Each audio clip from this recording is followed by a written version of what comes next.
सभी साधकों को और सबके अंदर बैठे परमात्मा को मेरा प्रणाम। मैं आराधना अरोड़ा अपने channel Aradhana Arora the unique pranayama में आपका स्वागत करती हूँ। और आज के सेशन की शुरुआत करते हैं। तो इस सेशन को आप बहुत अच्छे से सुने। सुनने के बाद इस पर मनन करें, चिंतन करें और अपने ऊपर अप्लाई करें। तो आइए शुरुआत करते हैं। इस पृथ्वी पर हमने जन्म लिया है, तो यूनिवर्स की तरफ से हमें जितनी भी प्राकृतिक सुख सुविधाएं हैं सब मिली हैं। लेकिन अभी तक हमने लेने ही लेने का कार्य किया। तो अब इसका भुगतान हमको करना कैसे है? और इसके भुगतान करने के लिए हम जागरूक नहीं हैं। तो आध्यात्मिकता का अर्थ सिर्फ लकीर का फकीर होना नहीं है कि आपने सत्संग सुन लिया, भजन कीर्तन कर लिया, जप कर लिया, बस हो गया। बल्कि अपने विभिन्न पहलुओं को सूक्ष्मता से देखना, उस पर चेकिंग करना, उसका निरीक्षण करना कि जो भी आपको मिल रहा है आपने उसको लौटाना भी है। जैसा कि आप अपने जीवन में ही देख लो कि कुछ भी आप लेते हो तो उसको आप रिटर्न जरूर करते हो। तो आज इसी को ही हम बहुत बारीकी से स्टेप बाय स्टेप समझते हैं। प्रकृति ने हमें हवा, पानी, मिट्टी, पेड़ पौधे सभी प्राकृतिक चीजें दी, पर हम सबका बराबर उपयोग तो करते हैं और ये सोचकर कि ये तो प्रकृति है, इसके बदले क्या हो सकता है। तो यहाँ याद रहे कि इस ऊर्जा को हमने बैलेंस्ड करना है, नहीं तो इस भुगतान को हमको चुकाना पड़ेगा। अब सामने वाला आपके साथ किए ही जा रहा है। अब इसका रूप कुछ भी हो सकता है। मे बी आपके फ्रेंड हो, आपके अपने हो, और आप ये सोचो कि ये तो इनका कर्तव्य है, ये तो इनको करना ही है।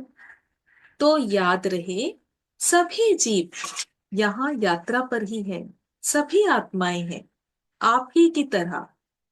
किसी की भी आप सेवा लो, जैसी भी, तो अगर उसके बदले आप कुछ नहीं कर सकते तो ग्रेटिट्यूड दो, उनको धन्यवाद बोलो, मुस्कुरा के उनका अभिनंदन करो। इससे क्या होगा कि जो हमारी ऊर्जा है वो बैलेंस्ड रहेगी, हमारे ऊपर भार नहीं रहेगा। किसी ने बहुत अच्छा काम किया तो आप उसको शाबाशी दो। खुद भी जहां हो सकता है वहां श्रम दान करो। ज्ञान लिया है तो आपको सीखने को बहुत कुछ मिला, नई राह मिली, आपके जीवन में परिवर्तन आया। तो अब इस ज्ञान को आपको आगे भी बांटना है, ताकि जैसे आपके जीवन में बदलाव आया, सबके जीवन में इसी तरह से बदलाव आए। आपने ध्यान करना सीख लिया, अब आपको ध्यान भी सिखाना है। तो कुछ भी फ्री नहीं है, आपको इसको बैलेंस्ड करना है, क्योंकि यहां से आप कुछ भी साथ लेकर नहीं जा सकते। अब जैसे बहुत से ऐसे ओकेजन होते हैं जहां पर खाने के लिए शिविर लगते हैं, या बहुत सारी ऐसी नीडफुल चीजें जिनको दान दिया जा सकता है। तो मोस्टली जो नीडी पीपल हैं वो तो दान लेते ही हैं। लेकिन जो सक्षम लोग हैं, जो सब कुछ कर सकते हैं, क्योंकि परमात्मा की दया से अभी हाथ पैर भी हैं, वो क्षमता भी है, कार्य करने की हमारे अंदर बौद्धिक स्तर भी है कि हम काम कर सकते हैं, अपने दिमाग का यूज कर सकते हैं।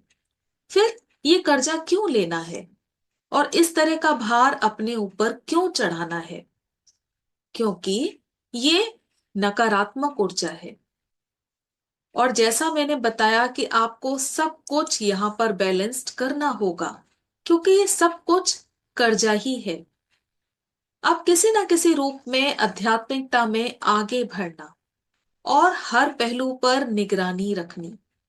जैसे कि बच्चा किसी भी क्लास में है और पास होने के लिए उसको सभी सब्जेक्ट्स में क्लियर होना होगा, तो यही हाल हमारा भी है। हमें भी किसी एक सब्जेक्ट में अगर हम क्लियर हुए तो नहीं चलेगा, हमें सभी सब्जेक्ट में क्लियर मार्क्स लेने ही होंगे। तो इसके लिए जब भी आप अपने लिए समय निकालते हैं स्पिरिचुअलिटी के लिए, तो उससे 5 मिनट पहले आप अपने लिए बैठें और अपने ही ऊपर आप विचार करें कि क्या आज मैंने किसी का दिल तो नहीं दुखाया, मेरे मुंह से कोई कड़वे वचन तो नहीं निकले, पीठ पीछे या किसी के सामने मैंने कुछ गलत तो नहीं बोला। इस तरह से आप अपना निरीक्षण स्वयं करें। और उसके बाद बात करते हैं प्रकृति की, कि जिस भूमि पर हम रहते हैं उसे हम कितना साफ रखते हैं। तो ये आप सभी जानते हैं कि हम कितना प्रदूषण फैलाते हैं। इसमें हमारा योगदान कहाँ है? पेड़ पौधों को हम कितनी हानि पहुंचाते हैं और जीवों को अपना आहार बनाते हैं। क्या उनमें जीवन नहीं है? भगवान ने हमें हाथ भी तो इसलिए दिए कि एक हाथ ले और एक हाथ दे। तो अभी तक आप प्रकृति से सब कुछ ले ही ले रहे हैं। क्या आपने प्रकृति को इसके बदले कुछ दिया? क्या आपने इस ऊर्जा को बैलेंस्ड किया? फिर हमें इन कर्जों को किसी ना किसी रूप में चुकाना ही होगा, क्योंकि हम इसे दोष देते हैं कि ये सब कुछ हमारे कर्मा की वजह से हुआ है, जबकि ऐसा नहीं है। तो जाग जाएं, इस भ्रम में ना रहें कि यूनिवर्स से सब लेते ही जाना है, लौटाना भी आपको ही है। और सबसे महत्वपूर्ण, धन के उद्देश्य से, कमाने के उद्देश्य से सेवा कार्य ना करें।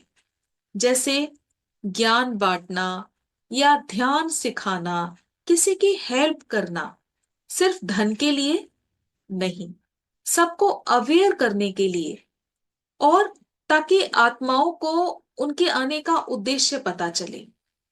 फ्री ऑफ कॉस्ट सारी आपने सेवा करनी है। जो लिया उस ऊर्जा को आपने बैलेंस्ड करना है, उस ऊर्जा को वापस भी करना है, उसका आपने दुरुपयोग नहीं करना। तो समय रहते जाग जाएं और आज से ही ये शुभ कार्य की शुरुआत कर दें। तो मुझे पूरी उम्मीद है आप बहुत अच्छे से समझे होंगे। आज के लिए बस इतना ही। बहुत बहुत धन्यवाद सभी का।